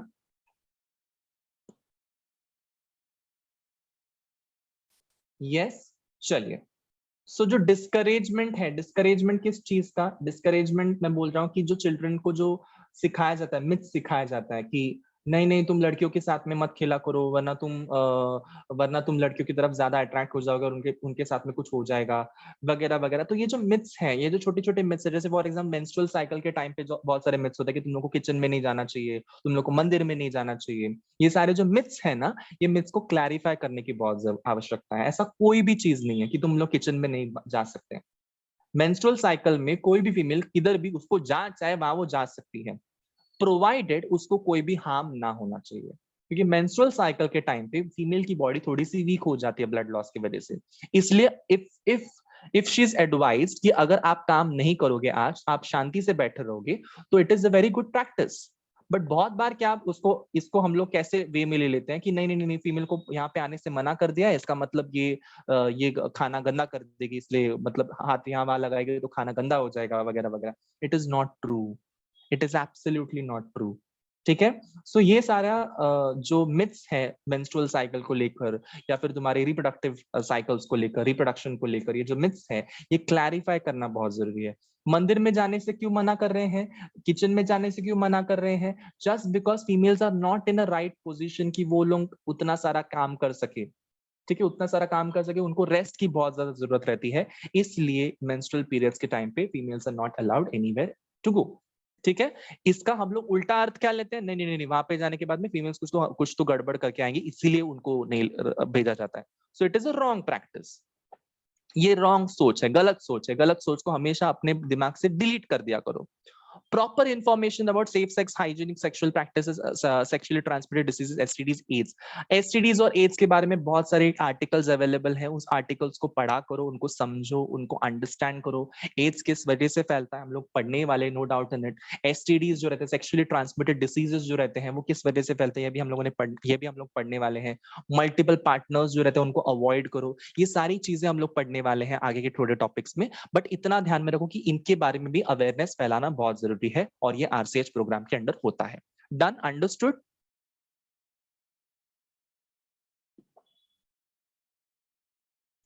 ना with the help of audio visual print media जो रहेगा, मतलब फॉर एग्जांपल जो न्यूज चैनल रहते हैं, जो हमारे एडवर्टाइजमेंट डिपार्टमेंट है, उनका काम रहता है कि ये सारी चीजों को फैलाओ, अच्छी चीजों को बताओ, लोगों को एजुकेट करो कि कॉन्डम्स क्या होते हैं। Yes, there are female condoms as well, there are male condoms as well. कैसे हम लोग मेडिकली हम लोग सेक्सुअली ट्रांसमिटेड डिसीजेस को अवॉइड कर सकते हैं, ये सारी चीजों के बारे में, एड्स के बारे में, एचआईवी के बारे में, एसटीडीज के बारे में, सिफिलिस के बारे में, गोनोरिया के बारे में, सारी चीजों के बारे में अच्छे से डिस्कशन होना चाहिए, ओपनली डिस्कशन होना चाहिए। बिकॉज जितना हम ओपनली डिस्कस करेंगे उस चीजों के बारे में, उतने अच्छे से हमको ये चीज समझेंगी और उतना उतना हम लोग उस चीज के साथ में सेफ करेंगे। समझ में आया? दैट्स वाई ये डिस्कशन ओपनली होना चाहिए। Even if you have any kind of discussion to talk about कि तुम लोग को समझ में नहीं आ रहा है कि ये सर कैसे होता है, वो सर कैसे होता है, तो ये इस बारे में भी हम लोग डिस्कस कर सकते हैं। No doubt in it, I am very open to all such discussions, because ये सब चीजें होनी चाहिए। सिर्फ तुम लोग पढ़ने के लिए पढ़ो मत ये सारे टॉपिक्स, ये तुम्हारे लाइफ के टॉपिक्स हैं, ये तुम लोगों की लाइफ चेंज करेंगे, लाइफ बर्बाद भी कर सकते हैं। So you should be the one who is the creator of your life and not the destroyer of your life. समझ में आया?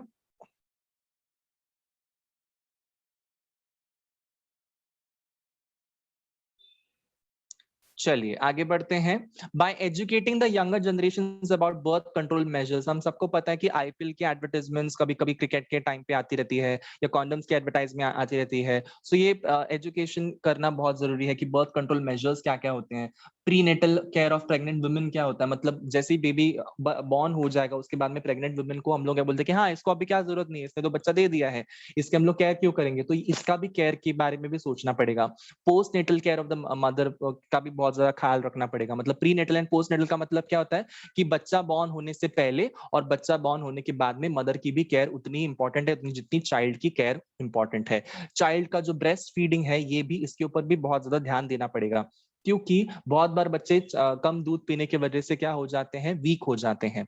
ठीक है, उनको बराबर से मिल्क नहीं मिल रहा है, मदर का मिल्क नहीं मिल रहा है, वो लोग बाहर के मिल्क को प्रोवाइड कर रहे हैं, तो उसके वजह से चाइल्ड भी वीक हो जाता है। तो ये चाइल्ड का अधिकार है, चाइल्ड का और साथ में मदर का भी अधिकार है। समझ में आया? The next thing which we are going to talk about is called as कि पॉपुलेशन ग्रोथ। हमारा जो पॉपुलेशन जो है वो एवर इंक्रीजिंग है, बहुत सारा इंक्रीज हो रहा है। ठीक है, हम लोग के जो मोदी जी है वो बार बार बोलते रहते हैं 120 करोड़ देशवासियों, 120 करोड़ देशवासियों। ये जो बार बार बोले जा रहे हैं वो एक संकेत है, वो एक मैसेज है कि देखो कि 120 करोड़ तक हम पहुंच गए हैं। ठीक है, 120 करोड़ तक हम पहुंच गए हैं, बट अभी हम लोग आगे जाके देखेंगे कि 120 करोड़ के आगे भी हमने कब का नंबर क्रॉस कर दिया है। ठीक है, सेक्सुअल अब्यूज जो होता है, सेक्सुअल अब्यूज मतलब सिर्फ और सिर्फ रेप करना ही सेक्सुअल अब्यूज नहीं है। Even if you tease someone with something, ठीक है, even if you tease someone with something, like say for example आपने किसी को अनप्रोफेशनली या फिर अनविलिंगली टच किया, that is also a not good practice. ठीक है, that is also not good practice. You should always seek permission, you should always ask the consent before doing anything. Permission लेना सीखो। ठीक है, लड़की अगर नहीं बोल रही है तो उसका मतलब नहीं होता है, लड़का अगर हाँ बोल रहा है तो उसका मतलब हाँ ही होता है, लड़का अगर ना बोल रहा है तो उसका मतलब भी ना ही होता है। फीमेल्स ने भी ये चीज ध्यान में रखो, मेल्स ने भी ये चीज ध्यान में रखो। नो का मतलब नो होता है, यस का मतलब यस होता है। Do not touch anyone, do not do any kind of stuffs without the consent। consent का मतलब क्या होता है, permission। permission के बिना please don't do anything such things, because ये सारे जो है क्राइम की तरफ जाता है। सेक्स रिलेटेड क्राइम जो आजकल बढ़ते जा रहे हैं, बिकॉज ह्यूमंस के बीच की क्यूरियोसिटी इंक्रीज होती जा रही है, ह्यूमंस के बीच का सेक्सुअल एजुकेशन जो वो कम होते जा रहा है। ठीक है, ये फोर्थ पॉइंट भी सबको समझ में आया? Let's come to the fifth point. Let's come to the fifth point. Fifth point में क्या आ रहा है कि by creating awareness about statutory ban on amniocentesis for sex determination. Now there is a technique called as amniocentesis. Amniocentesis एक ऐसी technique है जिसकी मदद से हम लोग किसी बेबी का सेक्स डिटरमाइन कर सकते हैं। मतलब बेबी जब वूम्ब के अंदर रहता है, बेबी जब यूटरस के अंदर रहता है, उसी टाइम पे हम लोग उसका सेक्स डिटरमाइन कर सकते हैं। मतलब ये मेल बन रहा है या फीमेल बन रहा है। बहुत सारे जगहों पर फीमेल्स को माना जाता है कि they are just beast of burden, हम लोग इनको मार डालेंगे, हम लोग इनका अबॉर्शन करेंगे। तो ऐसे केसेस को बचाने के लिए हम लोग एमनियोसेंटेसिस का जो यूज है वो सिर्फ बेबी का जो भी डेवलपमेंटल ग्रोथ है उसके बारे में जानने के लिए कर सकते हैं। जैसे फॉर एग्जांपल अगर बेबी को डाउन सिंड्रोम है, एडवर्ड सिंड्रोम है, पटाउ सिंड्रोम है, अलग अलग प्रकार के सिंड्रोम्स है, या बेबी के अंदर कोई डिफेक्ट है, हार्ट डिफेक्ट है, बोन डिफेक्ट है, तो हमको समझने के लिए हम लोग एमनियोसेंटेसिस करते हैं, ना कि तुम्हारा सेक्स डिटर्मिनेशन करने के लिए। सेक्स डिटर्मिनेशन करने के लिए एमनियोसेंटेसिस कर रहे हैं तो उसको पहले पहले बैन करो, उस डॉक्टर का लाइसेंस कैंसिल होना चाहिए। ठीक है, उसका पूरा हॉस्पिटल बंद हो जाना चाहिए। ये एमनियोसेंटेसिस को वो क्या कर रहे हैं, प्रमोट कर रहे हैं for sex determination. Amniocentesis sex determination के लिए नहीं, तो वो सिर्फ और सिर्फ बेबी के डेवलपमेंट को, मतलब बेबी का डेवलपमेंट प्रॉपर हो रहा है कि नहीं ये चेक करने के लिए, उसके क्रोमोसोम्स बराबर है कि नहीं ये चेक करने के लिए एमनियोसेंटेसिस किया जाता है। डन डन डन डन, समझ में आया?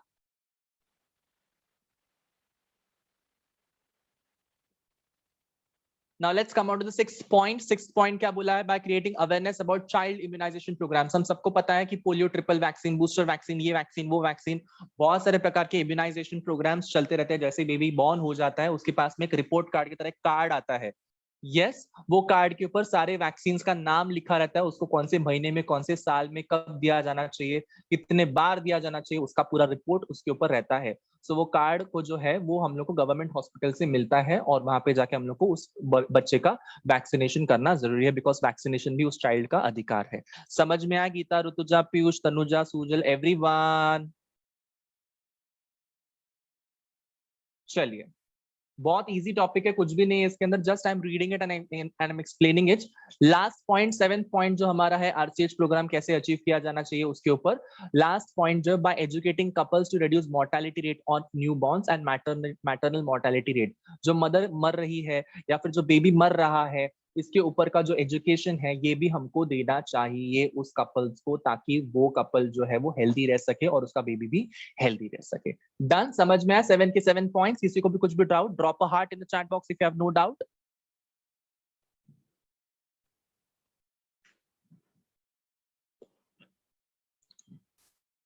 ठीक है,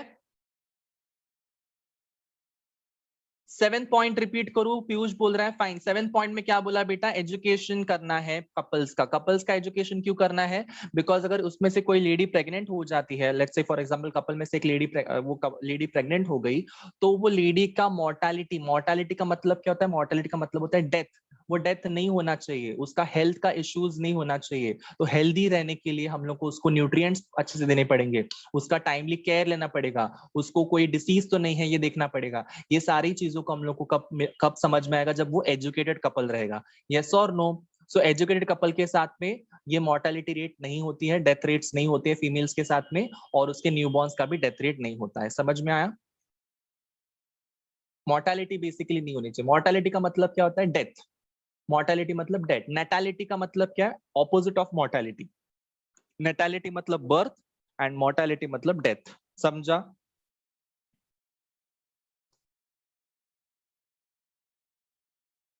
चलिए, इसके साथ में एक छोटा सा पैराग्राफ है. I am going to read that paragraph and I explain you guys. The population in India which was approximately 350 billion the same at the time of independence. 350 million था हमारे इंडिया का इंडिपेंडेंस के दौरान. Reach close to a billion mark by 2000. Billion तक कब पहुंचा? 2000 में पहुंच गया था. और क्रॉस कितना किया अभी? 1.2 बिलियन इन मई 2011. और अभी 2020 में 1.35 बिलियन तक पहुंच गया इंडिया का पॉपुलेशन.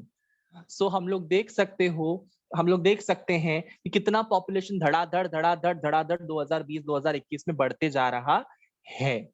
सो इसको ये जो गवर्नमेंट के ऊपर जो रिसोर्सेज का जो प्रॉब्लम हो रहा है वो इसी वजह से हो रहा है. मतलब जो कोरोना के टाइम पे जो पेशेंट्स को हॉस्पिटल्स नहीं मिल रहे, वो क्यों नहीं मिल रहे? बिकॉज इतने सारे पेशेंट्स हैं, इतने सारे लोग हैं. उन सारे लोगों को फैसिलिटीज देते देते हमारी इंडिया थक गई है. उन सारे गवर्नमेंट फैसिलिटीज को अचीव करने के लिए हमारा डॉक्टर्स का स्टाफ थक गया है. समझ में आया? बिकॉज इतना सारा पॉपुलेशन है और उस पॉपुलेशन को हमको क्या करना चाहिए? कंट्रोल करना चाहिए. स्मॉलर फैमिलीज को प्रमोट करना चाहिए, बर्थ कंट्रोल प्रैक्टिसेस को प्रमोट करना चाहिए. ठीक है, सेफ सेक्सुअल प्रैक्टिसेस को प्रमोट करना चाहिए. Now what are birth control measures? Birth control measures का मतलब होता है कि फर्टिलाइजेशन हम लोग नहीं होने देंगे. अगर फर्टिलाइजेशन नहीं होगा तो बेबी बॉर्न नहीं होगा. बराबर? फर्टिलाइजेशन को अवॉइड करना मतलब birth control measures, birth control practices. Are you all understanding? Birth control को कभी कभार किसी किसी टेक्स्ट बुक्स में कॉन्ट्रासेप्टिव्स के नाम से भी जाना जाता है. तुम लोगों ने देखा रहेगा आईपीएल के ऊपर लिखा रहता है कॉन्ट्रासेप्टिव पिल्स. तुम लोगों ने अगर एडवर्टाइजमेंट ध्यान से देखी रहेगी तो वो लिखा रहता है वहां पे contraceptive pills. What do you mean by contraception? Contraception का मतलब होता है कि जो तुम्हारा कंसेप्शन हो रहा है उसके अगेंस्ट जो एक्ट करेगा, that is called as contraception. समझ में आया? कंसेप्शन का मतलब क्या होता है? कंसीव का मतलब क्या होता है? कि the zygote formation. Sperm is getting inside the vagina of the female, और वजाना के पास से स्पर्म जब जाएगा तो वो जाइगोट बना देगा फर्टिलाइजेशन करके. तो उसको हम लोग बोलते हैं कंसीव. ठीक है, females are getting conceived. But ये कंसीवनेस को अवॉइड कैसे कर सकते हैं? कॉन्ट्रासेप्टिव मेथड्स के जरिए. समझ में आया? सबको समझ में आया? Yo so guys contraceptives could be temporary method, ठीक है, टेम्पररी मेथड और परमानेंट मेथड। टेम्पररी मेथड जो रहता है वो बहुत ही कुछ टाइम के लिए कॉन्ट्रासेप्शन को रोक, सॉरी तुम्हारे कंसेप्शन को रोक सकता है या फिर कंसीव को रोक सकता है। कैसे, मैं बताता हूँ। सबसे पहला मेथड है टेम्पररी मेथड का है नेचुरल मेथड, जिसको सेफ पीरियड मेथड भी बोलते हैं, जिसको रिदम मेथड भी बोलते हैं। इसमें होता क्या, हम सबको पता है कि जो 14th डे है, 14th डे उस पे क्या होता है, मेंस्ट्रुअल साइकिल के 14th डे पे क्या होता है, what happens on menstrual cycle 14th day का, ओव्यूलेशन। ओव्यूलेशन का मतलब क्या होता है, release of the secondary oocyte from the ovaries. Yes और no, release the secondary oocyte from the ovaries, मतलब सेकेंडरी oocyte जब रिलीज हो गई तो उसको अगर स्पर्म ने फर्टिलाइज किया तो जाइगोट तो बन जाएगा ना, है ना। तो उस टाइम पे 14th डे पे बिल्कुल भी इंटरकोर्स करना नहीं है। उस 14th डे के थोड़े दिन पहले और थोड़े दिन बाद में बिल्कुल भी इंटरकोर्स करनी है। उसके पहले इंटरकोर्स किया या उसके बाद में इंटरकोर्स किया तो भी चलेगा, and that is a safe period for having sex, और that is a safe period for having an intercourse. समझ में आया, समझ में आया कि अगर उसके पहले इंटरकोर्स किया उसके बाद में इंटरकोर्स किया तो बेबी फॉर्म नहीं होगा। उस टाइम पे अगर किया 14th डे के आसपास में अगर किया तो बेबी फॉर्म होने के चांसेस, जाइगोट फॉर्म होने के चांसेस ज्यादा हो जाते हैं। Next is called as coitus interruptus. First method सबको समझ में आया, yo. Second method is called as coitus interruptus, या फिर उसको विड्रॉवल भी बोलते हैं। कॉइटस इंटरप्टस और विड्रॉवल का मतलब क्या होता है, हम सबको पता है वजाना के अंदर फीमेल के वजाना के अंदर मेल का पीनस जाता है, और जैसे ही मेल का पीनस अंदर जाएगा, मेल का पीनस अंदर जाएगा, the ejaculation process will happen. Ejaculation का मतलब क्या होता है, delivery of the semen inside the vagina of the female, insemination जिसको बोलते हैं। हाँ या ना, इंसेमिनेशन पता है सबको। यस। सो इंसेमिनेशन को अवॉइड करना है। क्यों अवॉइड करना है, बिकॉज अगर हम स्पर्म्स डालेंगे वजाइना के अंदर तो वो फ्लो होकर किधर जाएंगे, सेकेंडरी oocyte के पास में जाएंगे। सेकेंडरी oocyte के पास में जाके क्या करेंगे, जाइगोट बनाएंगे। जाइगोट से क्या बनेगा, बेबी बनेगा। तो उसको अवॉइड करने के लिए हमारे पास में क्या है कि जैसे ही इजैकुलेशन होगा ऐसे फीलिंग उस मेल के पास में आएगी, तो फीलिंग होने के टाइम पे वो मेल को क्या करना है, पीनस को वजाइना में से बाहर निकाल देना है। सो उस टाइम पे क्या होगा, the ejaculation will not be there inside the vagina, और उस वजह से स्पर्म्स जो है वो बाहर निकल जाएंगे, और वो it is not going to enter in the vagina, and it is not going to reach the zygote, and it is not going to form the zygote. समझ में आया, मतलब इजैकुलेशन होने से पहले ही पीनस को वजाइना में से बाहर निकालो, that is called as coitus interruptus. Done, done, done, done, understood. Ejaculation होने से पहले ही पीनस को वजाइना में से बाहर निकालने का मतलब होता है coitus interruptus. Gupta siblings, understood.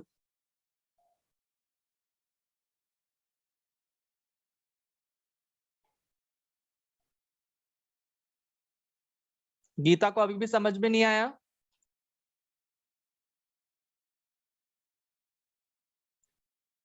ठीक है। और एक लास्ट टाइम बताता हूँ, कॉइटस इंटरप्टस का मतलब क्या होता है कि वजाइना के अंदर, फीमेल के वजाइना के अंदर मेल अपना पीनस एंटर करेगा और उस टाइम पे इंटरकॉर्स होता रहेगा। इंटरकॉर्स के लास्ट में क्या होता है, the male releases the sperm inside the vagina of the female. तो वो रिलीज करने देना ही नहीं है, वो रिलीज कहाँ पे करना है, बॉडी के बाहर रिलीज करना है, वजाइना के बाहर रिलीज करना है। तो वो स्पर्म्स उस जाइगोट बनाएगा क्या, वो स्पर्म जाइगोट बनाएगा क्या,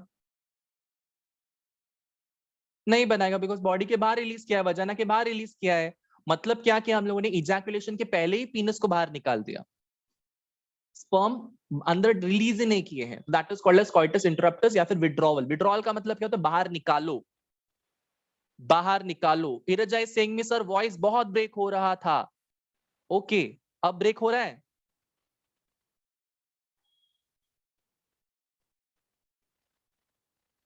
मेरी आवाज ब्रेक हो रही है बच्चों लोग। तो जिसको भी आवाज ब्रेक होकर आ रही है, प्लीज प्लीज प्लीज अपना नेटवर्क एरिया चेक करो, नहीं हो रहा है, वेल एंड गुड। ठीक है। लैक्टेशन एमेनोरिया, लैक्टेशन एमेनोरिया का मतलब क्या है? लैक्टेशन एमेनोरिया का मतलब होता है कि जब फीमेल्स बोलते हैं ना कि लैक्टेशन का टाइम रहेगा, लैक्टेशन का टाइम का मतलब क्या होता है कि जब भी कभी फीमेल्स ब्रेस्ट फीडिंग करती है, ब्रेस्ट फीडिंग का मतलब क्या होता है कि जो बेबी है वो मिल्क दूध पीता है मम्मी के पास से, तो उस टाइम पे, उस दौरान अगर उस टाइम पे अगर इंटरकॉर्स कर रहे हैं तो उस टाइम पे कोई भी फर्टिलाइजेशन नहीं हो सकता है, बिकॉज उस टाइम पे बेबी जब ब्रेस्ट फीड करता रहेगा तब उसमें there is no release of secondary oocyte, ऐसा बोला जाता है। समझ में आया या नहीं समझा? ठीक है। सो ब्रेस्ट फीडिंग के टाइम पे ध्यान से सुनो, वापस एक बार सुनो, जो भी बच्चे नहीं समझ में आ रहे हैं तो देखो यहाँ पे मैं क्या बोल रहा हूँ। Lactation amenorrhea, absence of menstruation. Lactation amenorrhea में क्या होता है? Absence of menstruation. कब एब्सेंट रहेगा मेंस्ट्रुएशन?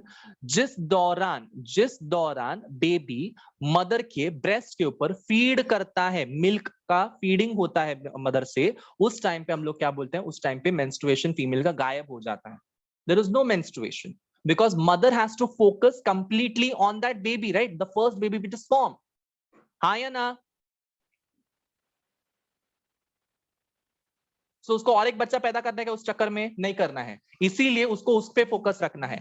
That's why उस पे एब्सेंस ऑफ मेंस्ट्रुएशन होता है, और उस टाइम पे अगर इंटरकॉर्स किया जाएगा तो उस टाइम पे there is no fertilization, there is no conception. समझ में आया? That is called as lactational amenorrhea. ठीक है एवरीवन। बट जो हम लोगों ने नेचुरल मेथड देखा, कॉइटस इंटरप्टस देखा, लैक्टेशनल एमेनोरिया देखा, इसमें हाई चांसेस ऑफ फेलियर भी रहता है। जब नेचुरल मेथड की हम लोग बात कर रहे हैं, नेचुरल मेथड में हम लोग क्या बात करते हैं कि फर्टिलाइजेशन जो है वो कब होने वाला है, मतलब 14th डे पे ओव्यूलेशन होगा, और ओव्यूलेशन के दौरान हम लोग अगर स्पर्म रिलीज करेंगे मेल फीमेल बॉडी के अंदर तब वो फर्टिलाइजेशन हो सकता है, बट उसके पहले या उसके बाद में करेंगे तो नहीं होगा। बट क्या हम लोगों को पता है क्या कि ये 14th डे है फीमेल का? Do we count it literally?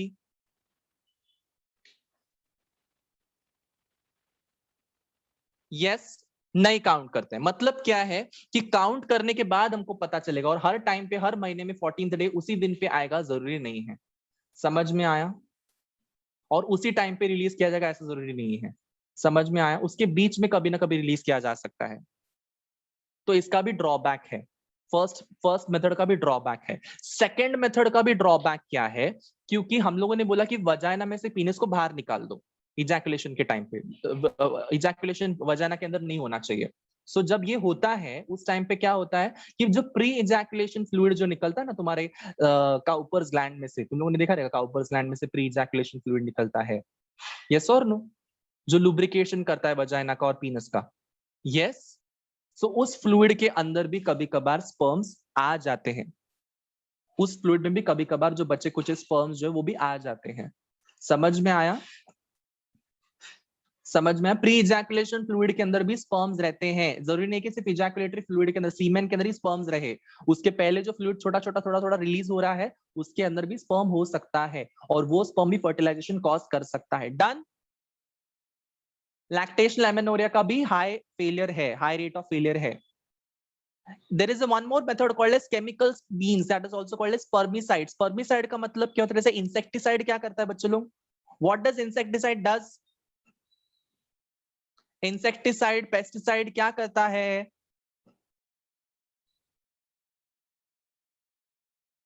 अरे what is the function of insecticide or pesticide? Very good, to kill the insect. Side का मतलब क्या होता है? CIDE, साइड का मतलब क्या होता है? To kill that particular thing. अब साइड के आगे क्या लिखा हुआ है? साइड के आगे लिखा हुआ है स्पर्मी। स्पर्मी का मतलब क्या है? स्पर्म। स्पर्म को किल करना है। समझ में आया? स्पर्मिसाइड मतलब क्या है? स्पर्म को किल करना। समझा?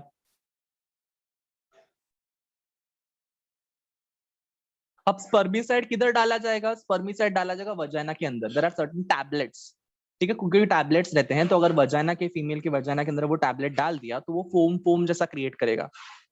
फोम फोम जैसा क्रिएट करेगा, टैबलेट्स होते हैं, जेलीज होते हैं, क्रीम्स होते हैं, जिसकी वजह से वो अगर हम लोग वजाना के अंदर डाल देंगे इंटरकॉर्स के टाइम पे, और उस टाइम पे इंटरकॉर्स करेंगे और इजैकुलेशन तब करेंगे, तो इजैकुलेशन के बाद में जो सीमेन रिलीज होता है, उसमें जो स्पर्म रिलीज होते हैं, वो उस केमिकल के साथ में मर जाएंगे, केमिकल की वजह से मर जाएंगे। ठीक है, स्पर्मिसाइड होता है उस केमिकल के अंदर। वो जो हम लोग फोम डाल रहे हैं, वो जो हम लोग टैबलेट डाल रहे हैं, वो जो हम लोग जेलीज डाल रहे हैं, जो हम लोग क्रीम डाल रहे हैं, वो स्पर्मिसाइड की तरह काम करेंगे, वो स्पर्म के अंदर घुस जाएंगे और मर जाएंगे स्पर्म। समझ में आया? So this is also one more method called as spermiciding. ठीक है, समझा? आगे बढ़ते हैं। केमिकल मींस स्पर्मिसाइड का हो गया, उसके बाद में आता है मैकेनिकल मींस या फिर बैरियर मेथड। मैकेनिकल मींस पे हम लोग के पास में होता है कॉन्डम, देन है एक diaphragm, cervical caps, and the last but not the least is called as IUDs, that is intra uterine devices. ये सारी चीजें हम लोग नेक्स्ट लेक्चर में करेंगे, बट यहां तक जिसको भी जो भी मैंने सिखाया हुआ है, have you understood everything in a great detail? Yes?